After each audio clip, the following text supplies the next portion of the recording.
Canada is the country that the wealthy, that even immigrants are leaving. They can't wait to leave. The first reason why I recommend you to move out of Canada and why thousands, even hundreds of thousands of people are moving out of Canada, the reason which is you're taxed to death as a Canadian. If you want to be a wealthy Canadian, get ready to pay over 50% in tax. And immigrants that move to Canada, they realize, wait, I'm paying over 60% tax and I'm not really earning that much and the cost of living is so high. Why am I even trying to live in Canada? And that's what a lot of people are realizing now. That's why they're leaving. Specifically Canadian millionaires, they're coming down to Mexico. They're moving to Dubai. They're moving to Europe to get a tax exemption. There's many different options around the world that you don't need to pay over half your income in taxes. And they just keep getting higher and higher because they don't care. The government truly doesn't care about wealthy people. They want to punish wealthy people. They want to make everybody just follow what the government says, and they will keep taxing you as much as they can. If you're a wealthy Canadian or you're planning to become a wealthy Canadian or a Canadian immigrant, the best thing to really do is just to leave Canada. Multiple places around the world that you should consider: Mexico, Dubai. But I have to show you the truth about Canada, the direction that Canada is going, and why you, as a Canadian, or as an aspiring wealthy Canadian investor individual, you should move out as soon as possible. And my goal is to show you real immigrants and the struggles they face. And very few own a home. Very few have their own home. No doubt, Canada has really big issues to fix: affordability, healthcare, transportation, many others. And I'm no expert to comment on the state of the economy. The biggest concern many people have is affordability. Many apartments and houses in cities like Toronto or Vancouver cost over $1 million. Plus, on top of that, the weather makes people depressed because when you live in cold weather 6 months out of the year, 7 months out of the year, you're constantly surrounded by snow, by multiple meters of snow, then obviously it's going to affect you. You might like the snow, but if it's 6 months a year, you're obviously going to be depressed. And most people are depressed. I even went there in summer, and you can see that people are depressed about living in Canada. And you can see it throughout society. People just work, they retire, and they die. They don't think beyond. They don't think outside of the box. They're affected by the weather. Everybody's depressed. And overall, you're not going to find friends and a group of people that is going to motivate you to reach higher in life. Very few people are noticing what's happening to Canada. Some say it's great, others it's terrible. Let's say you can take all your earnings that you have right now, go back to India, afford an amazing home. Would you take it and leave Canada? No, I would not take it any day, because this is my new home and it's my responsibility to make it a better place for the generation which is coming. And I would not even give a second thought to change the decision I have made in the past. Discrimination. Many people believe that Canada is some kind of Disney World, that discrimination doesn't exist here. And yes, Canada is better than many other countries around the world, but yet discrimination takes place. And I have to say, if I'm brown, will I get hired? What's my success rate compared to white people? If I'm brown, will I get hired? What's my success rate compared to white people? Almost everybody here makes the same amount of money nearly. I think Canada as we know it is dying. People are complaining that it's a 9 to 5, 8 hours. People really wish that was a full-time job back home. Entry-level job. Yeah. How much do they usually make? Did you get what you expected in Canada? Let's say you can take all your earnings that you have right now, go back to India, afford an amazing home. Would you take it and leave Canada? One of the things that we talked previously is silent racism. It's basically a form of racism where you're making decisions, not explicitly, but you're kind of subliminally discriminating someone or favoring someone who's more like you. And the most natural way that it might come off in the recruitment process is we're all humans. When we interview people, we prefer to choose people who are like us. So subconsciously, maybe not even intentionally, you will be much more likely to hire another white person. Just like a Quebec or Canadian will be much more likely to hire another Quebec or Canadian. And it definitely does impact your probability as an Indian to get a job or get hired in Canada. But I would argue that this should not discourage anyone. You should be that person, the first brown person hired in the company, to show the CEO of the company that brown people work hard, and then more brown people will come and follow your steps. I would just add that you should be that brown person who starts the company, who brings more jobs and brings more opportunities into this country. Take one step further, yeah. Never stop. Of course, they are going to be looking at the Canadians first instead of immigrants.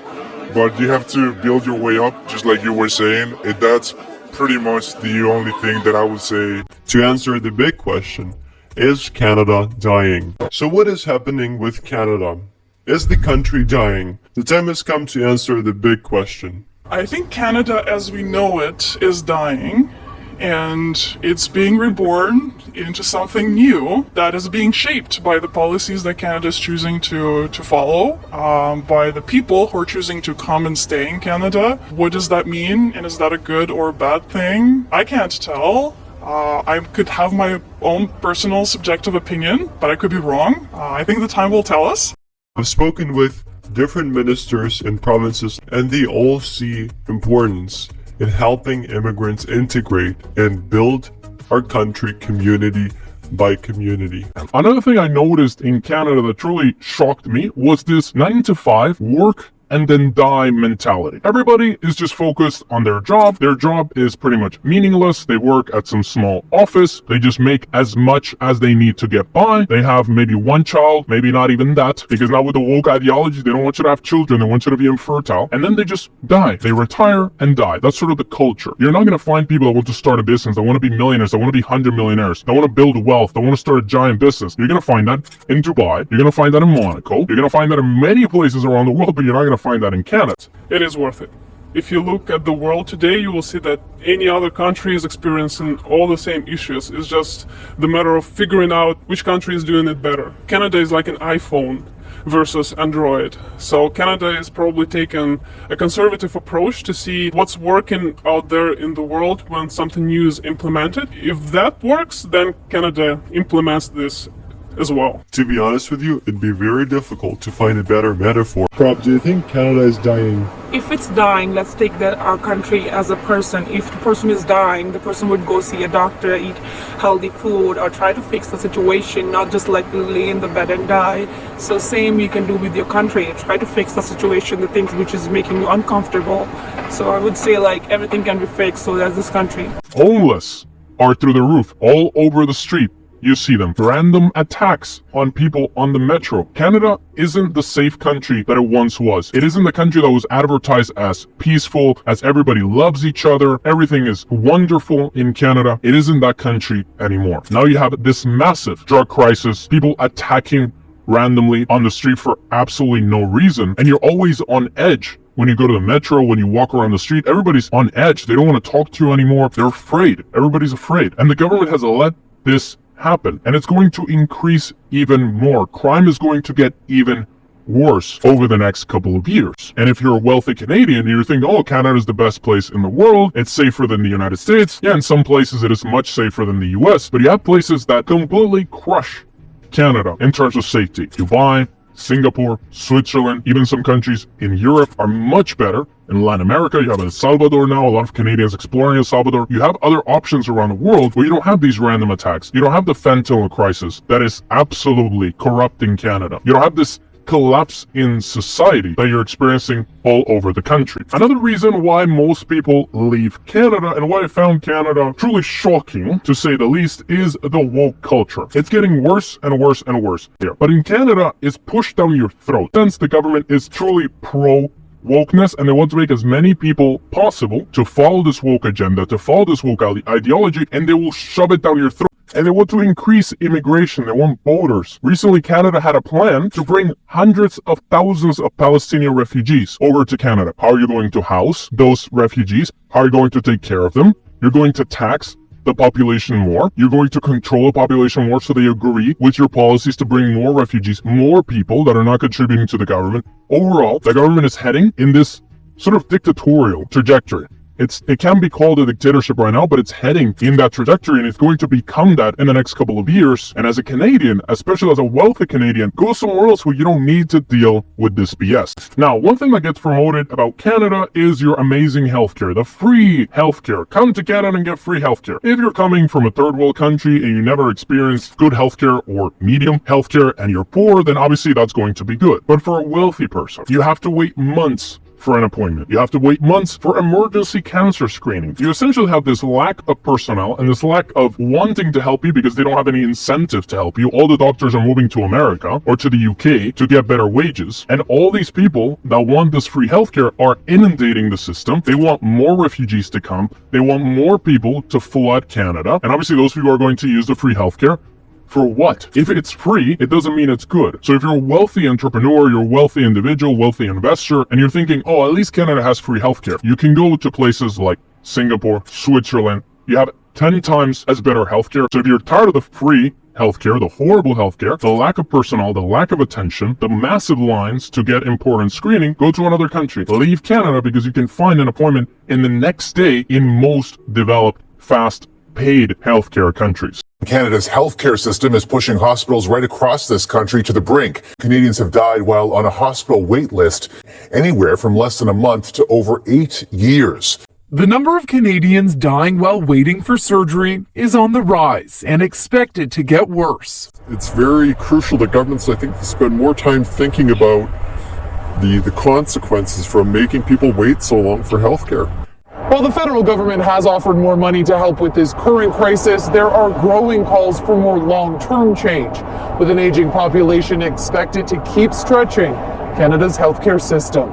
And obviously, we have to talk about it. The horrible censoring government. The government is getting more and more powerful. They want to censor news. They want to censor social media. They want to censor podcasts. They want to make news and podcasts more Canadian. But what that really means is they want to censor what they say. They want to make sure that you're listening to what the government wants. It's really 1984 on steroids. They close down your bank account if you refuse to follow what the government says. If you support people that protest against your government, they cancel your bank account. They close down your crypto exchange account. They don't want prosperity for Canadians. They want to keep controlling you as much as possible. And that is the way Canada is heading. Complete control, higher taxes, more immigrants, less healthcare, less good healthcare, and overall trying to control your life in a complete way so that they can then benefit. Why did they stay in the city if it's so unaffordable instead of moving out into a smaller town? I think there are many reasons why people stay in this city. One, you have this beautiful scenery. Two, you have the convenience. Certain things like restaurants, bars, nightlife is here. People move away from the city just to have a little bit more quiet, a little bit more calmness, a little bit more community oriented. So it depends on where you fall in that spectrum. For immigrants to work full-time, they have a regular entry-level job. Yeah. How much do they usually make? You're looking at about $1,000 a week. So your income will be at the end of the month will be about $4,000. So you still got taxes on top, so you probably take home about $3,300. So if you have a high standard of, let's say, living in the best parts of Vancouver in a very extremely expensive neighborhood, then obviously that good job of yours is not going to get you far. But if you were to switch your mindset and maybe go further out, let's say outside of Vancouver in a city I mentioned previously, like Langley, that dream is very attainable with a good paying job. Are you doing anything to fix it? Yes, I am pursuing my career as RCMP police officer so that my people feel safe in this country. The first one is Mexico. Mexico is a country where millions of Americans are moving to. Millions of people all over the world are choosing Mexico for their easy residency. Mexico wants to welcome wealthy people. They want to welcome people that have some money in the bank. And all you need to do is you need to show that you have savings in the bank or that you have income coming in to your bank account. You go to a Mexican embassy or consulate and then you apply for residency, and it's pretty much guaranteed unless you are a criminal. I would definitely recommend going to Mexico. Me as a citizen of Mexico, I absolutely love the country. There's many different places that are safe. They are not as dangerous as the media portrays them to be, and people overall are extremely friendly. The second country is the United Arab Emirates. You can easily get a residence permit by opening a company and then sponsoring yourself through that company. You essentially hire yourself as the owner. You can hire your entire family as assistants, as marketing directors, whatever you want. It's all completely legal, and everybody can get a residency permit. Or you can invest into property. You can spend $2 million local currency, which is around $550,000 US, buy a property, and then get a 10-year golden visa, or get a golden visa by exception or by specialized talent, by being a doctor or a specialized entrepreneur. If you build a big business, you want to move that business over to the UAE, you can also apply for a 10-year golden visa.